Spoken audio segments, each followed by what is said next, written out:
Mr President, I wish to provide some lived experiences related to the partial closure of the Cam River Bridge to highlight the reality that needs to be understood by the government in undertaking its feasibility study into the need for a second bridge over the Cam River.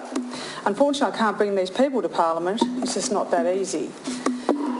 There are many, so I'm going to relate their experiences, Mr President. There are many more experiences like these I'll mention. These are only a few.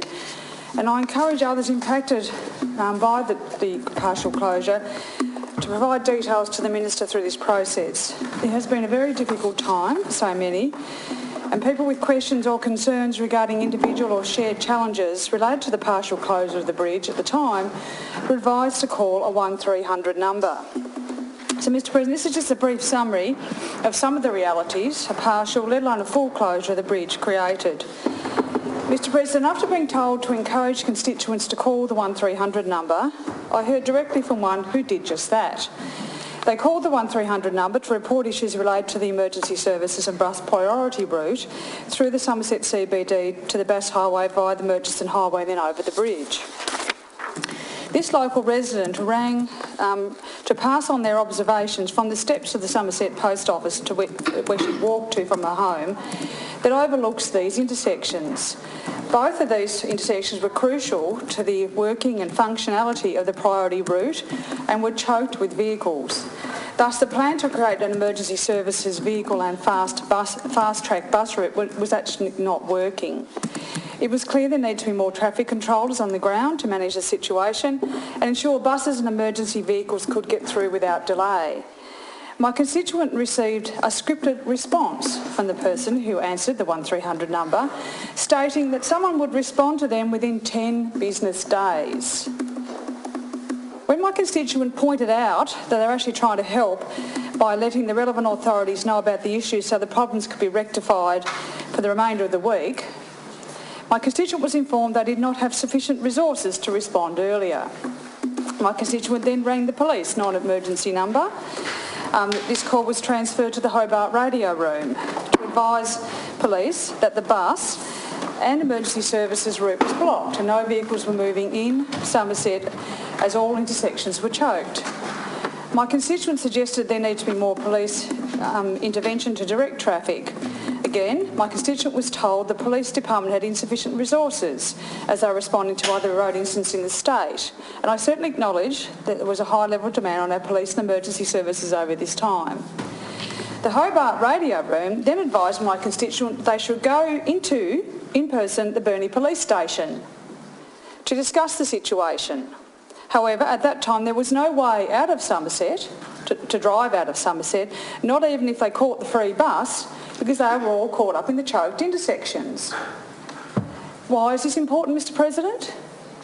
Well, it was important as the lack of traffic controllers on these crucial intersections led to the complete gridlocking of Somerset streets.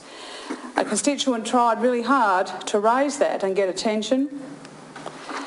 Many important services are located in Falmouth Street, where my constituent overlooked the chaos and the congestion that was creating havoc, preventing critical access to the Somerset Medical Centre, the Somerset Pharmacy, the Somerset Post Office, and bank and government service agencies, the Somerset Veterinary Clinic, Yarrandoo Aged Care Facility, Pobblebonks Childcare Centre, and the Somerset Mechanical Workshop, as well as truck access to Britain's Timber Facility.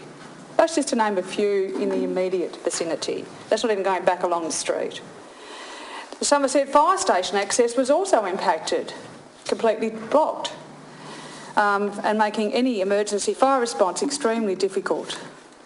To describe the reality of what residents did manage, I'll just outline a few examples of other matters that people raised with me. Families did carpool where possible, and they left 2 to 3 hours prior to their appointments and then had to wait indefinitely stuck in traffic for lengthy delays on the return journey as well. Often 2 to 3 hours, both ways. Some others were parking along the western side of the Cam River, then walking over the bridge with their children in all weather conditions to catch awaiting rides from family and friends on the east side of the Cam River. There was a walking path across the bridge. Necessary medical and dental appointments were cancelled. A constituent informed me her Pilates pelvic floor classes was cancelled, noting, "I'll need good pelvic floor muscles to be stuck in the traffic for 2 to 3 hours." The Somerset veterinary nurse couldn't leave work on Thursday night until pet owners, who were stuck in traffic for 3 to 4 hours at the time, arrived to collect their pets and the medications for their pets. The vet nurse then couldn't get back to Burnie and actually chose to sleep over at her parents' place in Somerset. A grandfather looking after his breastfed grandson in Burnie had to await 3 hours for the baby's mother's return from work in Wynyard, and he had to attempt to settle a distressed baby for 3 hours, a breastfed baby. A young mother was stuck in traffic travelling to Wynyard with a 12-month-old baby screaming in the car seat. I think any of you have had babies screaming in the car seat know how stressful that is. She decided to turn back to Burnie and stay overnight with her parents, and then left at 5:30am to travel to Wynyard to her other children. A man stopped to assist a lady in East Cam Road who had overheated her car by turning the engine off and on in traffic, not allowing the van to cool the engine. In Somerset, so this is a person who had no need to cross the bridge. Okay, they weren't attempting to cross the bridge. A grandmother accompanied her granddaughter to pre-kinder at the Somerset Primary School. She left home at 8:30am to arrive for a 9:15am start, normally a 3-minute drive in the car. On the return journey at 10:45am to her home, she was unable to gain access into Falmouth Street to access her home from any direction, or to take her other granddaughter to childcare at Pobblebongs, which is along the street that feeds into Falmouth Street, and had to travel right out into the country back roads and down the Murchison Highway to get home. At these times, there was no personnel manning any of the intersections within the Somerset CBD and surrounding streets. Falmouth Street is a critical link in the traffic corridor, and due to the diverted traffic, it acted like a funnel, capturing traffic to and from the rural areas of Yolla, Henrietta, Tacone, Mount Hicks, Seabrook, Elliott, Backham Road, Village Lane and beyond.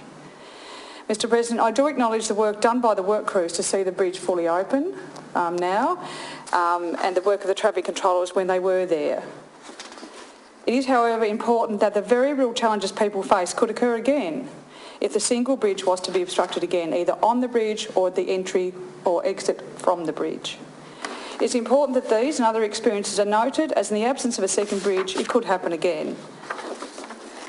And Mr President, I raise that. I think we need to keep this at forefront and encourage members of my community to let the minister know through this process